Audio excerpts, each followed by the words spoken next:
Le VIH-Sida reste un problème majeur de santé publique à l'échelle mondiale et connaît une transmission continue dans tous les pays du monde. Le Programme commun des Nations Unies sur le VIH-Sida est une initiative conjointe innovante de la famille des Nations Unies qui rassemble les efforts et les ressources pour unir les efforts du système des Nations Unies, les gouvernements nationaux ainsi que les institutions contre le sida. C'est la principale raison de l'arrivée de la directrice exécutive de l'ONU-SIDA au Bénin. Elle est venue rencontrer ses consoeurs du caucus des femmes parlementaires du Bénin. Des échanges à bâtons rompus, des réflexions qui vont dans le sens de la lutte contre le sida dans le monde. Ça a été une discussion très importante. Les causes des femmes impliquées dans la lutte contre le VIH, etc. Les disponibilités dans le processus. Et puis, les processus pour combattre, pour mettre fin à cette... Ils sont très déterminés dans ce processus, dans ce combat.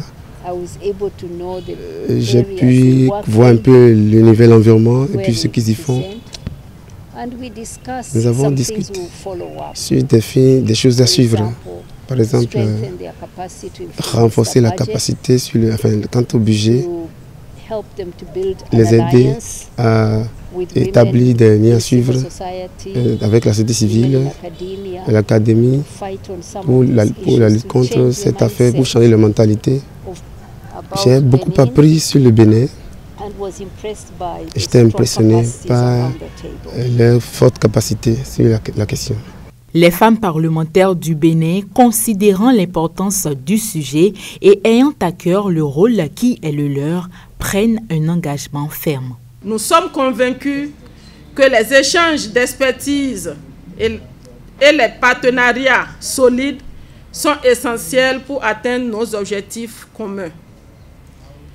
En tant que parlementaires, nous nous engageons à promouvoir des politiques et des initiatives qui répondent aux besoins des populations les plus vulnérables et à soutenir les stratégies efficaces pour endiguer l'épidémie du VIH-Sida. Les femmes parlementaires du Bénin seront déterminées à accompagner l'ONU-SIDA, mais nous ne serons pas seuls. Nous avons le soutien constant des hommes parlementaires. Après ces discussions très enrichissantes, les deux parties se sont séparées, les yeux luisants d'espoir.